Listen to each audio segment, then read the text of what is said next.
Tapu pe moe a whiwhio e tolu taha i o tua i o tau pāingani. Tapu atu ki he whanau mo ngai makapuna o ike. Tapu ki he nadai whiwhikau Stephen Finiti aupu. Ka mā haa whaeronga tonga. Tapu ki he reta. Tapu ki he ngai lau maari e katoa ku tuwangi hamu ngai whimoe kina. Kai kau mo ki mautoro no whanongoa e polo kalama. Anga maheni o e ako re soni whakasāpate. Pe mo sias a fitu te te watu ki harai ngawa e ko si sukaraisi. Aki mo ke tau hoko atu, ko whawhi pe e reta, ke ne whamore more, taki mo aki tau tolu, a tau atu. Alo, tua mafi ko mau tamai whahewani. Mau whawhitai pe mo whamalo i he whainga maari. Ke whaata ke mau kau whataha i hoa koen ke whaiahano talanoa i mui vai vai. Wholwhola maani o ne a whiona. Tāpu ki nāki nau toro nau mea mai. Tu ke hoko ai whakaukau me o wholwhola. Wa tāpu aki ka te nau toro nau mea mai. Whatāpu ki nā ngu whewhikau pe whakati au. Pe heke kainga whanongo. Mau kore ko tanga i malo ina Christ ko alo mau whamui. Amen. Malo bito e reta, e tataki u whai ke te tau tolu he, mo e tau lotu he hoa koen. Ko e tau wak mo when ki re soni hono tolu. Ko e ka venga re soni, ko e kamata anga toka tāmaki. Kamata anga toka tāmaki. Re ko tente tau wako i he tohe koa se nesi wahe ni mamo i wahe ono. Ko vesi lau loto ku asi i katake exotos i wahe ni mamo i wahe ono. Ka ko vesi lau loto ku asi i exotos i wahe ni mamo vesi ua kiba mo hono ua. O behene a hono lau. Pea hiri ana e alua mo sese mo elone, o tala ki a whelo. O behe mai e sihova koe o tua o Isleri. Tukuange a hoku kakai ke alu. Koe wike na ufaya e kātoanga ki a te au he toa wha. Pea behange e whelo, ko hai a sihova. Koe wike u talango fua i ki hono reo, o tukuange a Isleri ke alu. O kui kai te u iloa a sihova, pea i kai te u tukuange a Isleri ke alu. Whakatuku he vesi a lauloto ia wikeni ha hange ha fe pore pore i. Koe talango fuani a mo sese ke alu ki a whelo.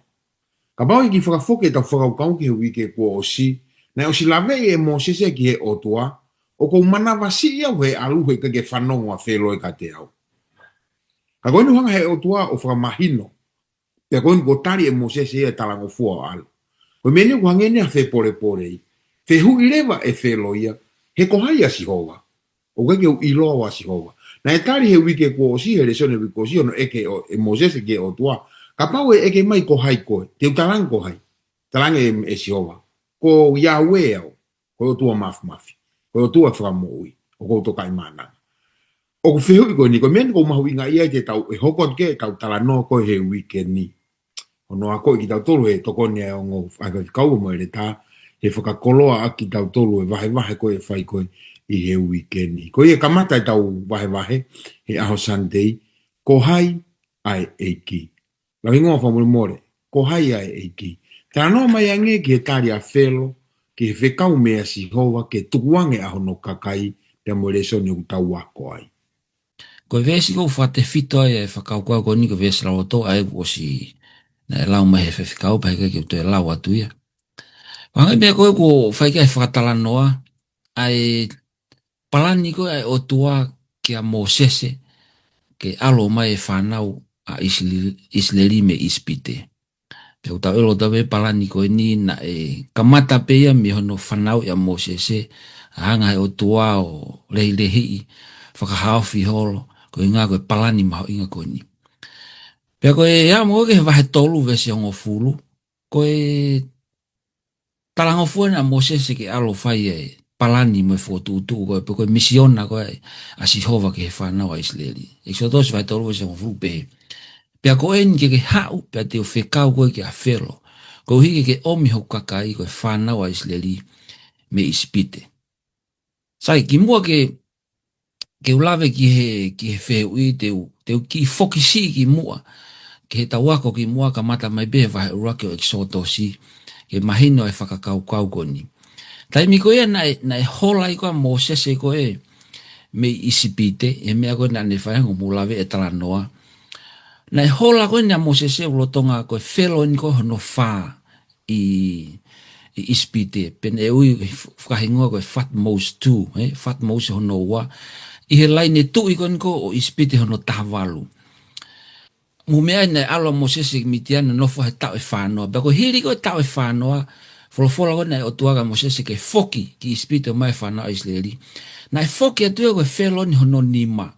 I he laine tatau pe koe o laine tu i tahavalu ko ispite, ka koe Fat Mose tolu eni, ai nei foki atua. Taimi koe na e mate ai koe ai Fat Mose hono ua, ai koe tamai a koe ai whelo koe hono nima, na e kei tau ua pea ki tamasi a koe ni. Ani koko ulotonga whelo koe taimi na whakata Mosese. Pako taimi pe koe na e mate ai koe ne tamai, kei tau ua pea, na e ohakere vai a whakanofo ke hoko koe whelo. Ko hono inga ke taofi na haware ku aluato a Mosese o whaao ai taloni pe koe tuunga koe whelo. Pako eni ua whoki ato a Moses, na ke whoki atu ia ke whaao e taloni, he kune koe tuufo na ia ko Moses e o totonu ke hoko ki ai. Kana i kai, na aluata Moses e a moe whekawa e o tua. Pako e foi request ko na rat mo Moses e, koe ki foi mea, koe ki foi request whai ngō fua. Vahe ni ma vesro aki, ai gogu na lau koe e whekau. O pehe mai e si hova, tukuange a haku kakai ke alu. Ki foi request whai ngō fua apitoi. Ka tari mai ko e whelo, ana lawe kia whekau pa koe tau weste fita koe uke ni. Tari a whelo. Ko hai a si hova. Ke makatu ngai haku tala ngō fua, ke tukuangi a Israeli ke alu. Toi talatu e whelo e whakauka hono ua. Oku i kai teu ilo a si hova. Pai kai teu hanga tukuangi a Israeli ke alu. Ai ko ngō foi mea lalahi whehu i lalahi ni ona e wha e whelo. Ko hai a si hova, o kui kai teu ilo a eawa si hova. Wai taimi taha ku tahango e tau ki tonga u lere mai hareka o kore ha whainga mea. Mai koku hau mea te vita o kore ha foi ufi. Pako e tau whaatari upe, ko hai a te vita. O ku te osi ilo pe kita te vita, kau hange pe e te toi e te whehu iha te fie lahi, pe koa te fie whakapango pango, Na e pehe tonu pe mea koe na e hoko koe ki a whelo. Ka koe tari koe ni koe na e whae whelo, pe koe whehui na e whae whelo. O koe koe ne whehui ana ki a Moses. Ko ne hanga e ia pore i hanga tonu a si hova. Wate mo manatu e tāna pe koe ki a Sosefa. O koe ke toi kehe nia mo mea koe na e hoko koe ki a Sosefa. Tai mi koe na e hoko hake ai. Tau te whoki pe ki historia koe o ispite. Tai mi koe na e hoko hake ai tō taha koe na e ui koe Moses uruaki. Ai koe toko taha koe ni koe kamata anga e laine tu i koe no taha walu ko ispite. Tai mi koe na hoko hake ai, koe ke nehangia ilo ako hai a Sosefa. Exodosi vai uraki ves valu. Ka kui kai, ta tau pe mo tuango ne a whelo, o kui kai koe masiva ilo, pe koe tae ilo ki a ignorance, Ka koe foi whehuia koe ni, koe foi fie lahi peia. Koe foi whehuia koe ni, koe foi anga kovi peia. Koe tau e whangeau tolu noa. Ai nofo e whanau Israeli i spite. Me ani te nau tae hanga o ilo ia si hova. O si ilo le repia e whero. Koe taha whoke o lunganga o ispite ai whaka ikai o tua.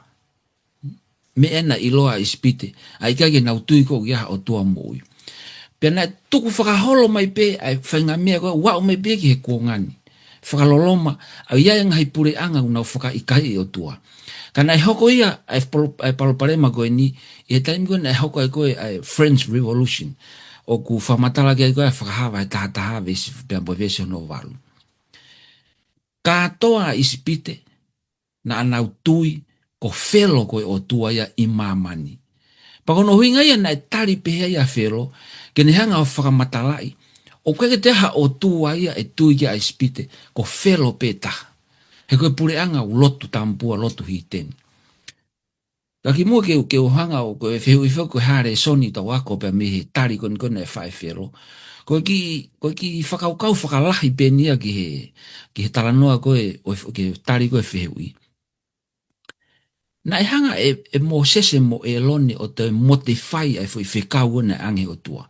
Sai, Ko fe kauen, exodosi vai fa ve swa tolu na be o tua.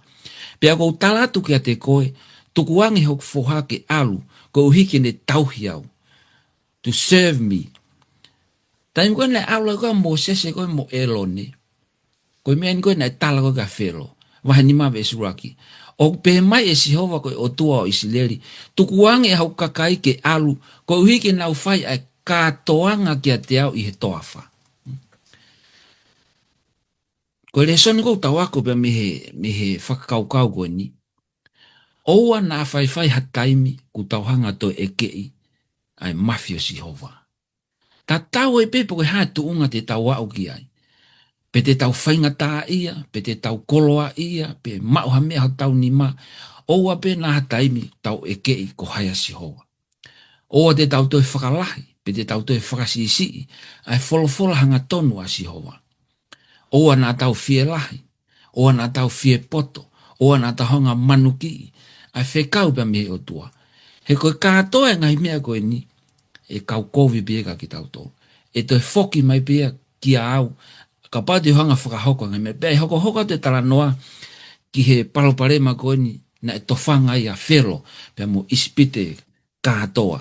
A o tui pe e whawhikau mahalo ku. Ai beha tari atu ke uhinga, na e tari pe he a whero ki a Mosese, ka koe ni tari whawhi uia o tua. Sai tau hoko tai pe ki he whehu iho noua e aha koe ia, whewhikau o whine. Ka taki koe ha e tau tari ka pao e eke mai hataha, ka te tau tolu ai whehu i koe ni. O kuke ilo i nai a Jehova, e tala noa mai ange ki he ilo i o Jehova. Malo.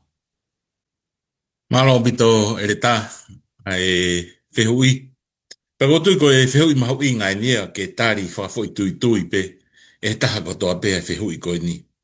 Pe a koe whehu i o eke mai, pe kuke ilo na Jehova. Pautui koe tari ia kia te tau tau te tau pehe i o tau ilo a Jehova. Pe o mai rewa he konga e whehu i, tala noa mai ange ki he iloi a Jehova. Ko tui koe iloi koe a Jehova, o ku uhi ngai nia ke te ilo a Jehova pa te wheohi wa ofi pe a mo Jehova. I he lotu, i he tui, i he ako e wholofola, i he whakakaukau loto ki ai. Pea e hanga rewa, e ki whakafou i a lau Maria Mani oni he ne haere mai, o no fo ia e tau mo ui o ririu ki tau tolu. Ke kakato ai mo ui pea malawa rewa ke tau talangofua ki he otua. Pea ha mai rewa e fua o e ki a te tau tolu ke tau mo ui peo hange ko sisu. Ko i loi o otua, e hange pe koe ni, mahalo pe te pehe kou ilo i ea a Donald Trump, ai presidenti o Amerika. Kau koe ke te ilo e ka ata ku tā koe ka Trump ke si o ai, ke ne ilo e pe koe hae lai tā si o ai pe koe hae masi koe ni. Ka koe e tau ilo koe o tua, kula ki hanga e o tua e o afio i peki tau tolu, pe aku fe kumi mai ai o tua e ke te tau tolu, ko tau tolu e te tau whai hono ilo e o tua. Pe ka pau te tau ilo e o tua, koe tau whiohi wa o fie pa me o tua, i he urunganga, i he ofa. Pea te hanga rewa e he o tua o tataki ki tau tori i hono hara, ke tau tau pea mo e whanau ai eiki. Ko tui koe ki whakaukau pea ko omi o whikau aki pea mo i loi ai o tua, pea whia mau pea ke tau ilo o tua, ka e ua e hange koe kau karistiane o e ruak senturi. Ke na wa eva pepe mo sisu pea o ke taimi, ai pe kia a sisu he kolosina, kai ke nau ilo e nau toria ngahi whakamatala na oange sisu, pe kai ke nau iloi e nau tola sisu, pe tok whakamatala e sisu ia ke he ngo wakonga na whanonga, he halaki e mea si, a e nau ta e whakaukau ki he wholofola e ngahi sāme e kau palofita, i he ngahi mea, na e tohi o whikau aki pe mo sisu, ka ko ilo ia o e ki te tau ilo ia, i he wholofola, i he lotu, mo whatapuia mo ui, mo whakatala o Maria Manioni ki ha ere mai ki he tau mo ui. Ko e konga hoko o le sonia e koe moni te pehe, ko ha kamataanga whaingataa pe koha kamataanga toka tā maki. E whaifkau, tala noa mai ange ki he ola, ai kore a Mosese pe a mo elone ki a felo, ke tukuange ai kakai o Isleri pe a mo ere soni o tawako me iai. Ko malmalo de pehe para whakatapu ko kamata ya ke tau wako wholofola pe whakamalo atu whakau ko mai re tae. Kini mai ngai whakakaukau me aho ko tau situ o pe me iai. Ke a umai ke whakakaukau i he ahoni ko ha kamata whai ngata. O whakamatala i whakakaukau e ahoni ai hango whehu i he wahe ni mamu i ves tolu ke he uataha. Ka pau e whakafoki be whakakaukau nai a mio au pito Mosese he taimiko na ui e he otua. A mio au pito. Ange Mosese ngai kalofanga. Ka koe ni kua uma Mosese o alu. Koe tuko he taimini e mea kou whetauraki mo Mosese ko os kolosi me ke atamai o Mosese ia uhinga koe nai a mio e hano ia e he otua. Koe whainga taanga ne o e kamataanga koe ni koe. Mana tui koe tau mua a Mosese hono whekau i he otua ke whakatau ataina e whanau a Isleri. O kuongo hake ke he otua e nau tangi, kua mamata e otua ko nau whakamamai i. Pea ne mana tui a ene palo meskia e palahame a isake Mose kope. Tene ave a hona kakai o hono kakai me i isipite me nofo popula ki ha whonua kehe. O ku whonu he hua huhu pea moe honi. Sai koe kamata anga ania. Ko Mosese ni mo elone toki laulau e koe whainga maari e wahi ni mawe storu ke wataha. O kuna tuu i mua i a whelo. Na uslawe mai e re taane nai ke whelo koe ni. Koe na tala, koe whikau nei o tua. Tukuange mai ho mau kakai ki a whelo. Ke mau alu ke he toa wha koe whanonga e aho e tolu. Ke whaia e mau whilau. Pako uhingo nei hua. Koe uhi na a houhau pea ne tuku mai ai here tāpe koe maha ki whakaauha ke mau mo uai. Nā tau whanonga ni nei ke whehu i koe a whelo. Ko hai a si hova. Mo tari nei o mai koe here tā. Ka koe whakakau koe ke whainga tā. Tu uni koe tari koe a whelo tange whelo ia ke kau eki naki ngā ue. Whakalahi e ngā ue koe kau Isileri. Whakalahi nau ngā ue. Ai ke nau whemo e kina. Ko anga mahenina e ange ka nau tolo e mohuku moa ke nau ngahi ake maka umea. Taimini o wato e ange ha mohuku moa. Tala ke nau o kumi ha mohuku moa. O mai o ngahi ake maka umea ta tau pena nau ngahi he ngahi aho koe kuohiri. Koe uhi ke nau whemo e kina pa whakamovete i ki nau tolu teria. Na nau whanongo ke o nau otua. O hae e ko teo tala mai nei o si alpea Mosese mo elone ke kau mātua ko Isleri. Aina whakahaka nau tolu ai mana koe ai otua. O si tui nau tolu ki ai. Ko te tuko ne tai mini o tala noa he re ko tia, o te ki i whainga taang, he ko tai koe nei talange koe, whoki ai koe ai kau mātua ko Isleri. Ko hui koe whainga taa koe nau ngau ki a whelo, o launga ka whelo talange whelo, o mou whakapiko piko. Ka pau e aluhifo o lau wholofola o hau ke vesi tahi wā ua noa mo ua tahate ke ilo e mea koe ni. Nei hau e kau mātua mea whelo si o ilo Mosese mo elone vehala. Pena e hua e tuka nau mamahi. Pako rena nau ngau e aki. Ke whakamau i ki moua e he o tua au whakatatau he kua mou whakanamu kū i ho mahingo, ho mau hingo au whakatapu. So ko whainga tai au, ko whainga tai no, o tala noa ke reso ni ko whetaulaki a mo elone pa mo Mosese ka matanga koni. Tau mua ke tukuange whanau a Isleri, tai mini, ko na whakawhepaki o na waia, o ku atupe me whanau a Isleri. Ko whakakaukau ke hoko atu no e tau vete koe i he aho ni. Hono ako i ko ki tau tolu. He koe tai muna koe ngai whainga tai au tau whetaulaki koe moia e tau whai koe lotu, ko tau tolu pe, ko tau whahinga pe o tau tolu. Ko tau whakawhea atu ni ai. Osi mahino koe haua Mosese mo elone ke whakatau atai nai. Koe ki whainga taa koe nau whtalaku mo whelo, ko ange koe nau whainga taa i ai, nau tukaki na tolo. O taimilahi tau nofo ke tau hanga tukaki o tau kau tāki e ki nā.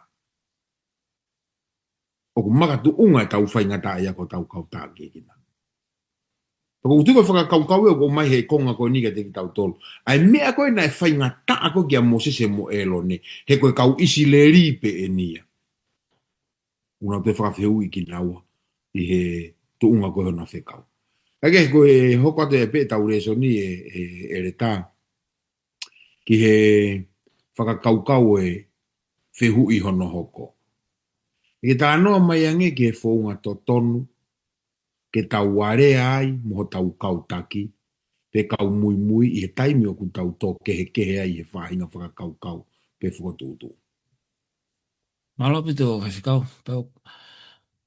Ko naki e si lawe I mai ai konga koe ni ai bena ke tuki o si whahoko mai. Pea ko whiwhia o I he tau kau whakataha, he ku o whafofonga e ongo tawha aki e ua, ko moua koe ongo taki.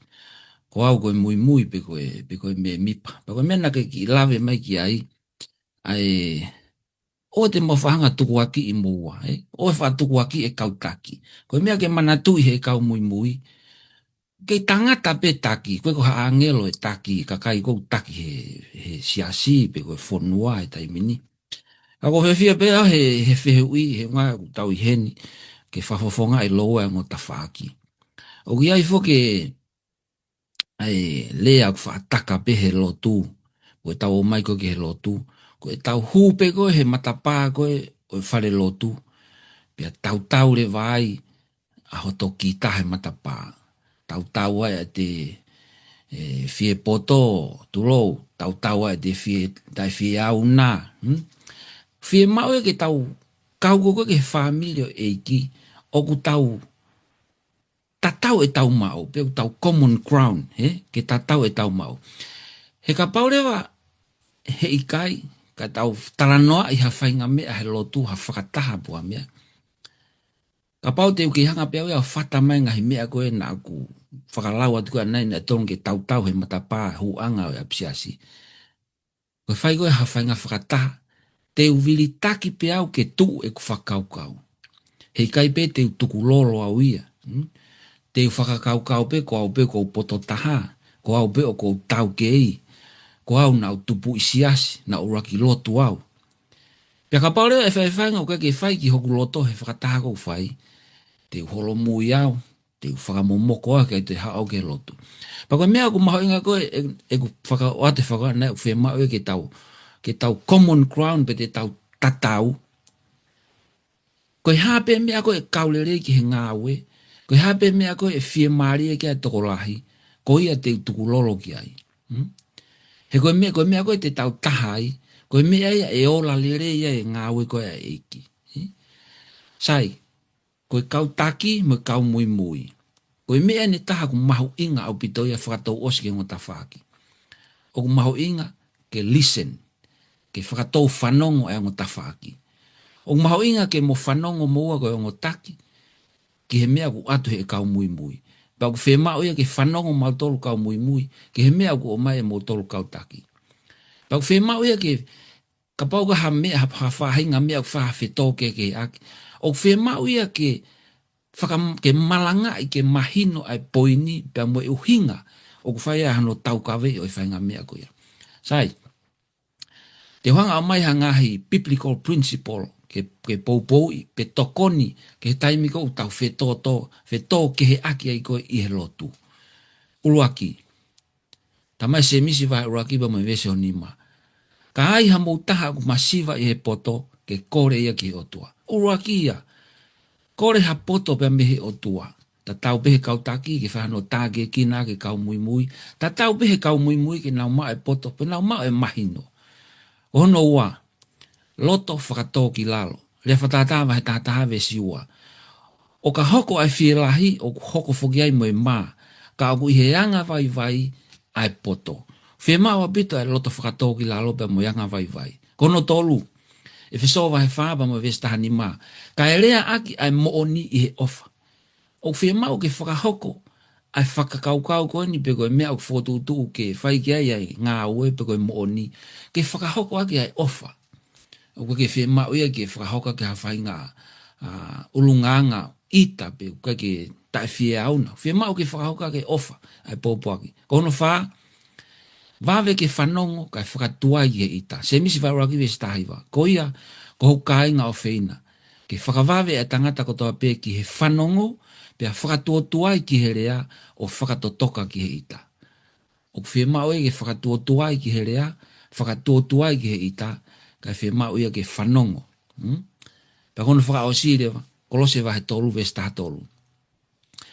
Whakamore more o hange koe whakamore more a sisu. O whe tautou whe kātaki aki pe, mo whe whakamore more aki pe. O ka pao ki ai hataha au kovi ia ai hataha. O hange koe whakamore more e kalaisi aki moutoru, ke pehepe aki moutoru. Koe ngahi whakakaukauan pia me he toi tapu, te tau lava ngai aki ke solo waki e palparema. He taimi kou tau whe tō ke he aki ai koe, ai kautaki pia mo i kau mui koe he lotu. Ngahi poini na ko hango atu, o whie mao pia mahu inga o pito ia. O koe ko hinga taki ia ke whakatiki tato, pe tutu uni pe ia, o whie mao koe ha, ai loto e kakai, koe ha mea e whai taha ki ai, e whai ai whie maari e, kai taimi tatau, ke kia pe ki tau mua mo mea ko uhinga ki ai, ke lele ia i ngau e eki. Koe ki tari whakaukau atu pe ia mo e poupou me folfola ke whehu ko ia. Tau hokatu ke aho tūsite, koe ulu e tūsite, tala mai koe divine eye. E whawhikau whini, kata ke tala noa mai ange ki hanu a Mosese ki a Sihova, pa mo re soni o kutau wako pa mei ai. Malo pito e tāpatu ke uhufanga pehe ngahi tā whakatapu kotoa pe, ka e whai mua ha tāri ki he whehu i koe ni, ki he taimi nai hanua ia Mosese ki he otua, moha re soni te tau wako mi ai. Hange pe koe ia nā tau whanongoa, me he whaikau pia hoko atu e he ere tā. Ai hau koe na e lone pia mo Mosese ki a whelo, ke whakatau atai na i e whanau isleri, pia mo e whehu ina ange whelo, ko hai a Sihova. Hangarewa e whelo tutu uni ke whakalahi e ngā ue ki he whanau a isleri, ke aia na e lawe kia e whai whekau, pia i he mamahi mo e whaingata ia koe ni e whanau isleri mo e ongo sia lahi, na hoko ke tik nau tolu. Na e tō honau i tā nā tōrua ki a Mosese mo e lone. Na omi nā tōru whetaraki koe ae na e lawa ki a whawhikau mo Mosese mo e lone. O nā lawange koe hoko koe paraparema koe niko na ua, ko Mosese mo e lone. Pea kaua tu peki ai mo e otua he koe ia nā ne whai mai e whekau koe ni ki a ting na ua. Pea tuku mo ke tau lau e tohe exotudo siva he ni mawe si ua ua pea mo i watoru ki he hanu koe a Mosese ki he otua. Pe Mosese. Pe nai toi alwa a Mosese ki a Sihova o ne pehe. Eiki. Koe hapo ke whai kovi pehe ai ki he kakaini. Koe hapo ke whe kaua i au. He talu e ku hau ki a whelo ke rea. Iho hua wha. Ko whai kovi e ia ki he kakaini. Pe au ku te eki au pito te ke whamo ui aho kakai. Ko tafoki he na Mosese he taimi koe na i ki ilolo mea e whaingata a mo e parupare ma. Me ia whelo pia mo e kautaki mo e kau mātu au isleri. Hanga tonu pia Mosese tarangi eiki. Hamea ku ke whaikovia ke whanau isleri. Ko e otua ni ku tukaki he tainimi. Pia oskea pia hoko at lewa. Ko hamea ku ke whekaua i au. Ke u alu. Pia talanga rewa e Mosese ke o tua talu ho o whekau koe ke u alu ke kakai. Mo hoko e palpare mapa ku tike ke hanga e ko whakamo ui e kakai ke whakahauwhi kakai. Koe rea mo oni pe nina e whai e Mosese. Ka tawako e tatori re soni me heni. Wea pe taimi hoko mai ngahi whaingata amo e ngahi palpare ma. Koutu ge o e sai tahape ka tau tolu ke tala ka Sihova. O e tala e ka taha kehe to e lahi ange palpare maa ia ai. Hange pe koe nina e tala, neongo pena ngari tuku aki e Mosese ia e otua, o kuikai ke ne o kwhaikovi ke whanau isleri, pa ne tuku aki, koe hamena ke whekaua i au. To e tuku aki otua, o kuikai ke whakamo ui ho kakai. Kaku omi pe e he tala noa koe ni pe mo e whakawhehu ia Mosese ka tau tolu. Neongo na e tala ngofua ka kato pia Mosese ia. Koe mea kotona ne whai koe tutu uni e otua. Ka na ke hoko mai pe parpare, ma taimi ni hiu tau tala ngofua ke otua. patau whakaukau, ke rere e mea kotoa pe. O kui kai ke pehe ai anga whanonga he mama koe ni. Koe talanga fua ke o tua ia, hange ko Moses ai hoko mai pe parupare ma. A koe mea pe ke tau ilo koe parupare ma koe ia e fua nou pe. He koe parupare ma koe ni na e whalala pe. I mui i he whakaukau Moses pe a moe kakai koe ne o Israeli, na ia i pe whalala ki he o tua. Pe a koe tau whalala ki he o tua ta tau ai pe pe hae mea e hoko ki a te tau tonu. He hange pe koe ongore soni tau situ o ki ai. O kune whanongo pe a kune afioi. Pe tene hanga o toko ni ki tau tolu pe a whakamo oi ki tau tolu. Pa o tui koe whakaukau pe ia i he hanu koe ni a Mosese ki he o tua. Ka pau pe kue ki taimi nihi kou wha au ki hanga hi whakataha. Pe au whakaukau ki he whaingataa mo i paruparema o ha whaingataa o ha whakataha kou iai pa kou he hala. O tāne eiki. Ko e paruparema koe ni, ko e siasi ou. Ko e paruparema na whaiteriha koe ai. Pea, ko tui nai pehe pea Moses e tuku aki pe o tua, ko o tua pe tene malawa a whai e mea kotoa pe. Pea, o taa pe ka te tau toru. Nai whawhehu ia pe si ope o tua. Pea, ko tui e ku, i he tau hoko koe tangatau, tau whawhehu ia pe o tua. Kai oa pe na to e tau whalala. He kune afio i lere i taha, pa kune mawheia ia e mea kotoa pe, he koe pure au niu ia o e universi. E whaikau, tala noa mai ange ki he taria Sihova ki a Mosese, pe a moere soni o ku tau wako mei ai. Koe tau wako meni ki taha eksoto si wahe ono. Koe o si toka nga i tau toru ia he tau hoko mai ko he tau wako wahe ni ma ai paroparema na e whihangangai mo Mosese ko uhiko whero pea mo i kakai isi pite pea mo kakai isi leri pea tau to e tala noa foki ki he tau whakawhiangai koe a tau toru ki he kautā ki e kina. Toko tau wao mai koe ni ko tau wao mai ni a tau toru ki he tari ai o tua. O sia ne hanu wa Mosese vesi wa mo ua tolu. O i wahe nima. Hanu a Mosese ki he o tua. He kuhange ka Mosese ko tau e ne hawana ki isi pite. Mo te kovi ange hono tau tia e whanawa isi leria. Te ufukotua e Mosese me whakakaukau. Tiki piki ke whai koe mena ke palo mesme ka te au ke whai. O ne ako ke wahe ono. Ko haa mai rewa o tuai. Me ko tokanga ke tau ki wakai no pe ke tari ko e o tua ki a Mosese ke ne hanu. Te uto o wawe atu pe me wahe ono. Ngata pe me vesi walu. Ka te uki lawat pe ngahi vesi koe ni. Ko eni te ke mamata ke mea te ufai ki a whero ko o tuai. O sia ne hanu ko a Mosese vesi ua mo vesi watoru. Pe ko tari na e o tua. Mosese. Ko eni te ke mamata ke mea te ufai ki a whero. Ko ui he nima malohi, tene tukuange aki nautoru ke alu, pe i he nima malohi tene kapusi aki nautoru me he whonua. O tuaen. Te ufakaea ko hai au. Pe kai te whakakore ia. Te ufakaha hoku mafi, pe ko pau ke tukuange e whelo ia a hoku kakai.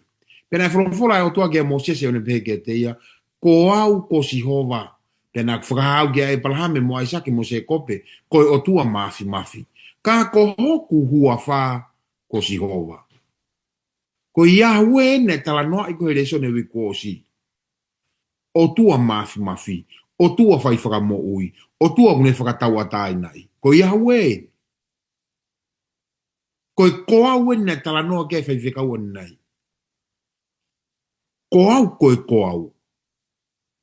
Na hanga he ere tau whakahoa ai mau koe a whelo. O ia koe o tua. Tange o tua ia. Tala ka whelo, te whakamahino ka whelo, ko au. Koe o tua au. Ko hoku ua wha ko Sihova. Na ikai ke iloa iau e ki nautolu. Pea kua whakapapau e kufua kawa mo ki nautolu. Ke fuaki ki e te ki nautolu ai whonua ko ke nani. Koe whonua e nau ngahi whono ngā whano. Ai e nā nau nofo ai koe muri. Pea ko uongo i e ngahi to e foki ai whanau wa Isileri. Aki nau tolu kei whakapōpulai e he kakai isipite. Pea ko mana tu i a e kufua kawa. Koro te uki inofo e whakaukau koe ni. Owa na siwa ho amanaki he whaingata aku tau whetau laki moia he whanonga anga koe ni ko hiko wafa si sukaraisi. Owa. He e mana tu i ai tau tolu e he eki. Oko ki mahu inga ia he fui whakakaukau ko ia he ku taimilahe to tonu ke tau nofo ai. Ihe whaunga koe fua whatongia. Whaunga koe wheilaulau. Oku tau whai ia koe uhi oku tau ilo pau e mana tu i ai aki tau tolu e heki. Oku e ako fukia o se nesi he pehe koe e he o tua ke e palahame. Pe te utapua ki ho hakoa o lau i kuonga. Koe tau tangata, ka matau wakakin, koe tau tangata ni hono whape ko hono nima. He koe hile ni e tau e whange au. Ai nofo pōpula ai hako e palahame isi pite, kana o stala ofa o tua ke e palahame. Te uto e ave ki nau tolu. Pano mai. Ko au mai en ke whakahoko i he tau tangata, ai utala noa koe ki ai. Oku mana tu, oku kei mana tu i pe e he o tua e palahame ai saki mo se kope. Ko te uki whakamanato atu mātua tau whanau ka tau tolu konu tau whanongo e polo kalama. E mana tui nei e he otua tau tolu, he tau tangata e tolu pe whaa ki mui ko tau hala whanonga ka pau e au ki e whanonga. Ko hiko e tau whanau. Ko hea mea ku tau whai he tai mini. Tange otua, te u whakaha a hoku otua, ko au koe ko au kia whelo. Ko hia ko mana tui a e palahame. Ai sake mo se kope. Malu ai Isileri. Ko whaampe malu pehe a hoku hako. E kaha u. Ko hui o mana tu iau e otua. E mea o ko whakawhea ngai pia moia ea. Ki whakaukau pe ea e tākau mai whaiwhikau. Ko whatawang pe toko nia te ki tau tonu. Kai hoko atu ke aho pure lulu e.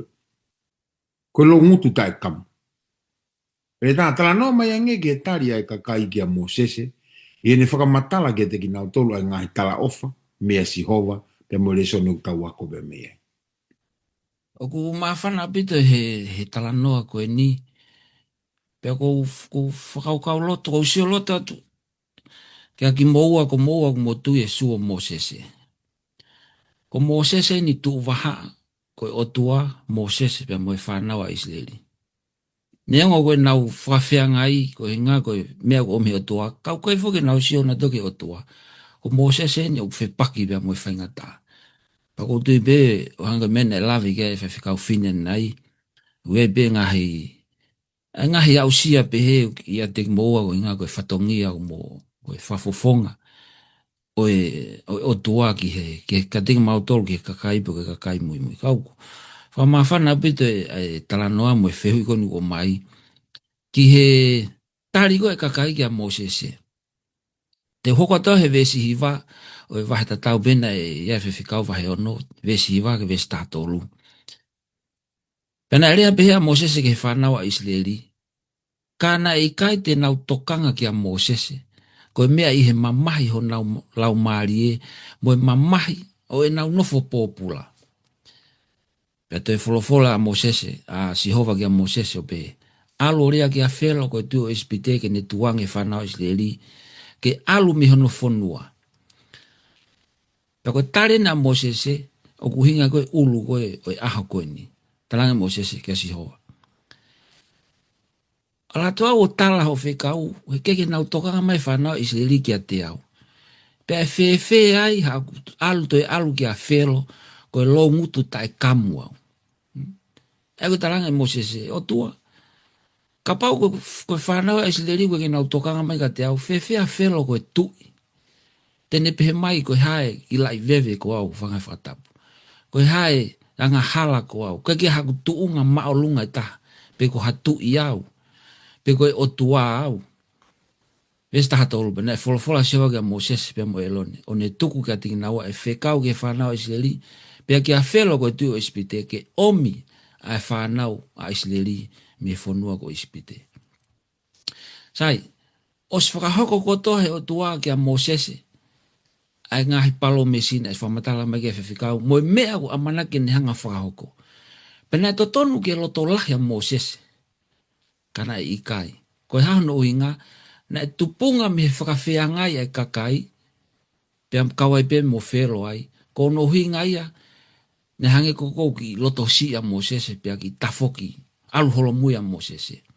Ika ngatai, ika ngatai ne loto si, kako hinga ko e kakai Israeli po ko e kau hepelu, ko nau loto fo ki nau tolu ia, ko hinga ko tuunga ko nau hangi na whamatala whiwhikau, to e whakalahi ai ngau ki nau whai.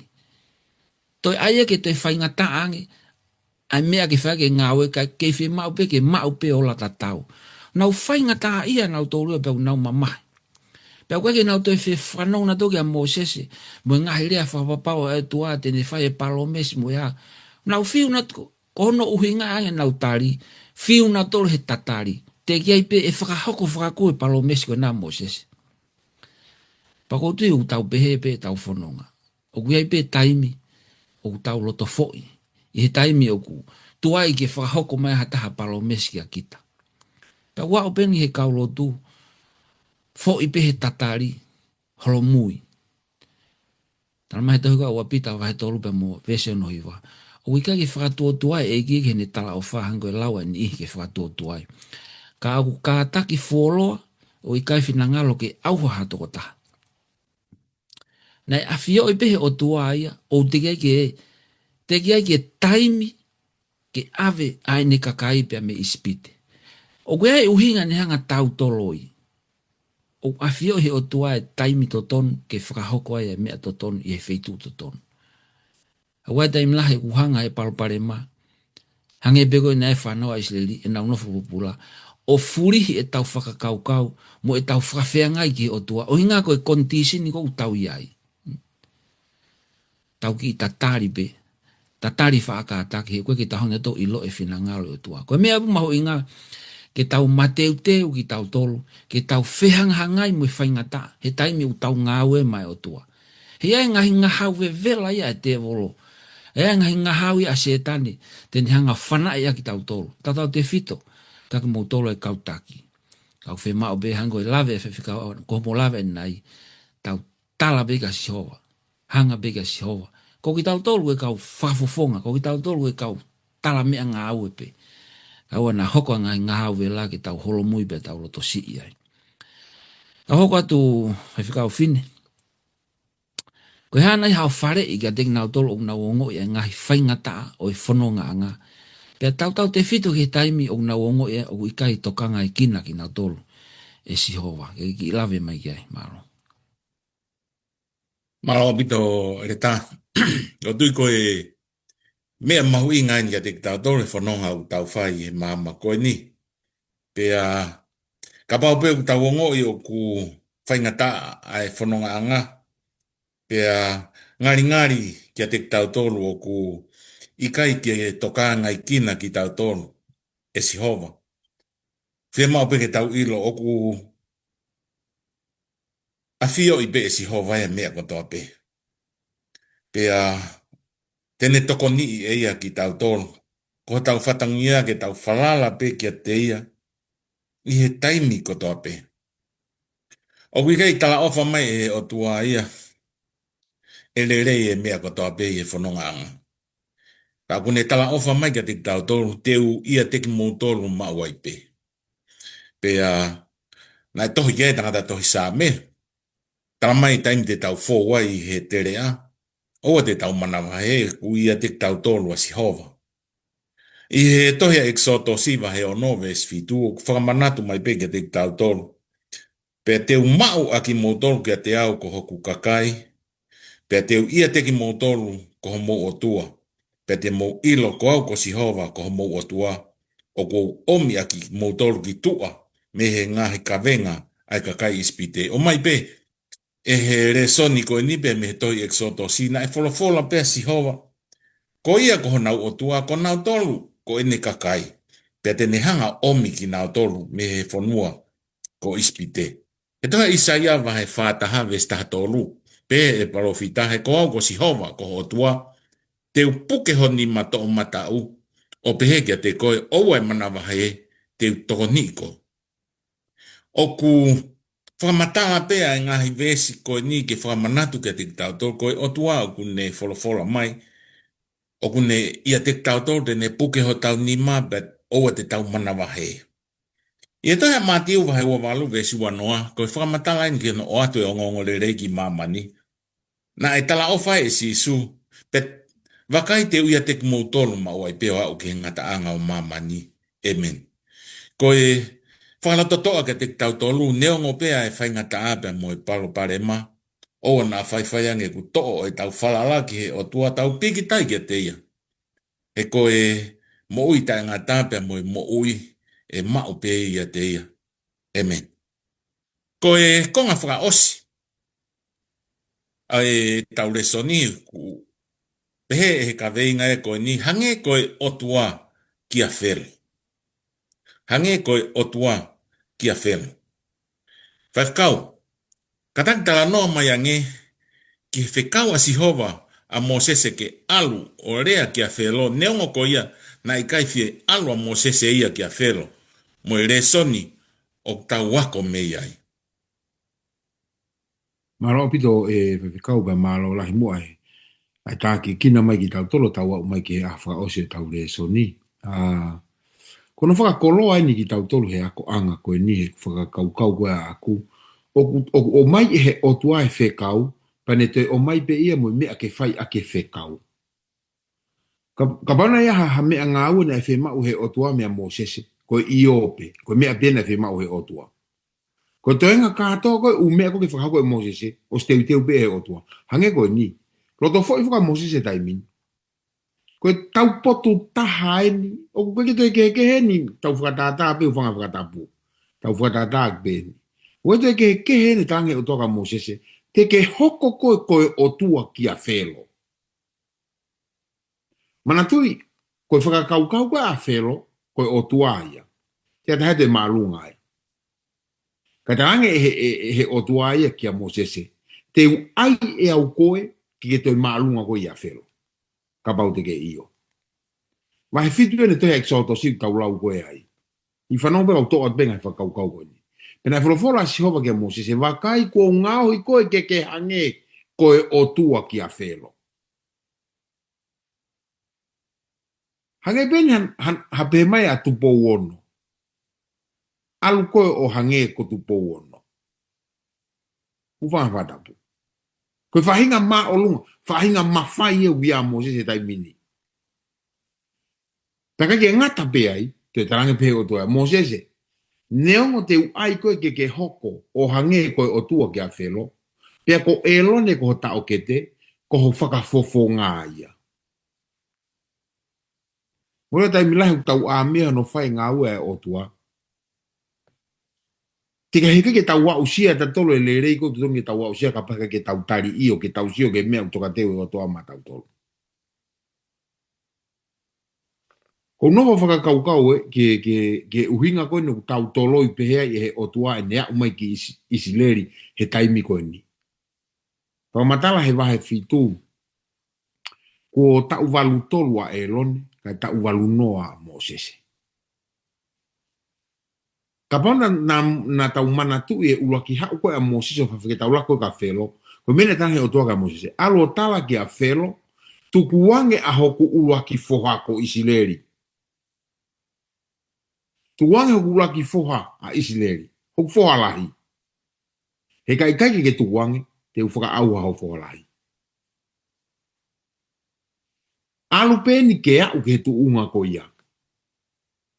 Ainu hoka tue lawe tau.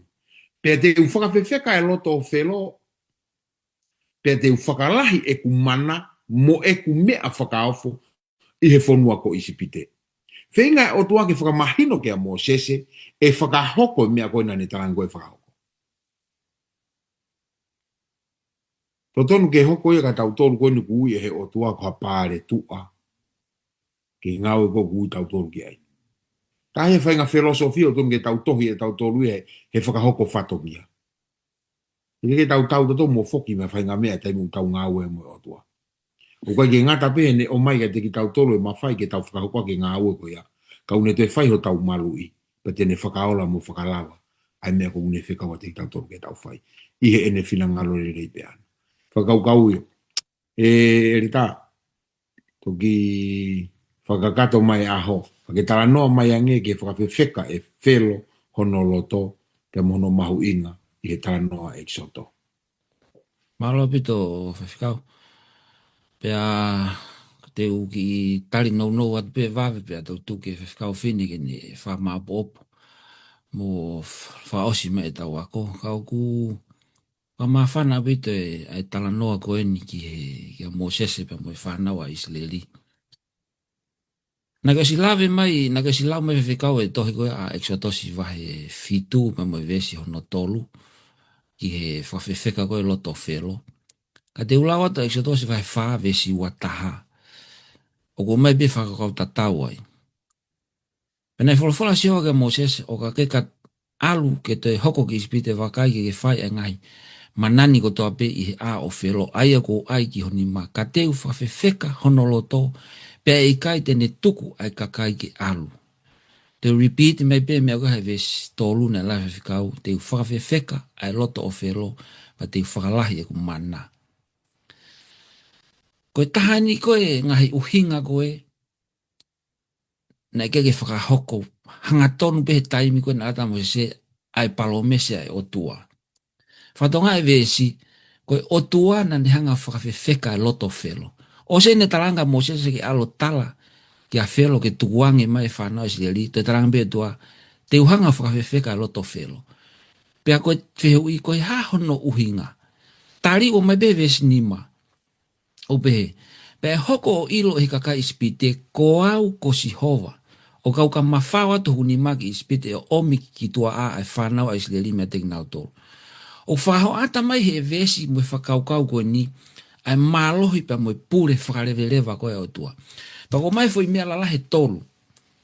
He uhinga koe ne hanga he o tua o te whakawhewheka loto whelo, uruaki. Na ne hanga o seti ai fo i hangeha fo i stage, ki he ngahi mea ko toa pe e hoko, o au ki hono tataki mai whanau Israeli ki tua ba me ispite. Ko hono ua, e whakaikai e whelo ke oua e whatao tana e whanau Israeli, kai tuku ke whakahaka kato e mafia o tua, i he ngahi malaia ko ni o mana ke tō mai ki ispite. I he ikai ko ke whakata e whelo ke ale whanau Israeli. Au ke tapo tahana e lau ke whewhikau ko e mate e whualai. Pea hono tolu, ke whakamanatu hono mawhai mo hono iri, e malawa ke whakakatoa e ne palomisi. Sai ka pana e hau pe koa Moses e mo elo ne o whahoke a whelo, pea tuange e whelo ke nau alu rewa. Hei kai peto e manatu a ispite ia pe eto ilo ispite a sihova. He koe fufonua ko nau lotu hiten pea nau tala ko whelo koe o tuaia. Na e whemau he o tua ke whakaha ki ispite ko ia koe o tua mo ui o kai ko whelo. Talamari vai Paula loma wahi wawe stafitu. He aku pehe ai tohi kia whelo. Koe me ani pe ko whakotu hake ai koe. Koe uhi ke whakaha ia te koe hoku mālohi. Pea koe uhi ke ongo ai o kuhingoa i māmani ko toa pe. Ko no uhi ngai nai whakawhiwhaka he o toa whelo ke whakaha i e mafie o tua. Pea ke ongo ai e sihova i māmani ko toa pe.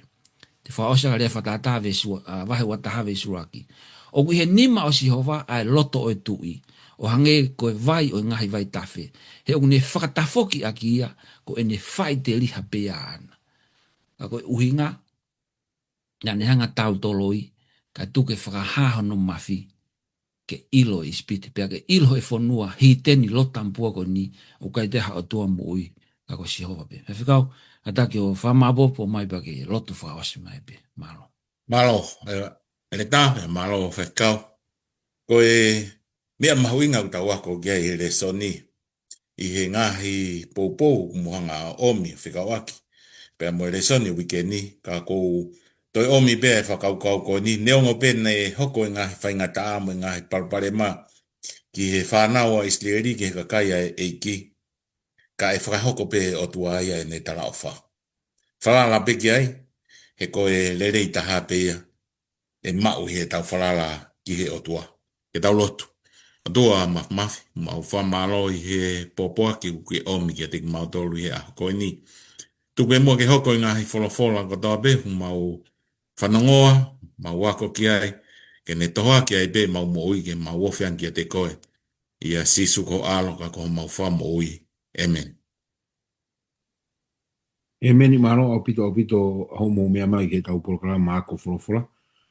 Whaafia te pētai mta tau te whanongoa pe ako wholofola mo le soni au wiki ka hau. Ka mo mea o whātu maro au pito.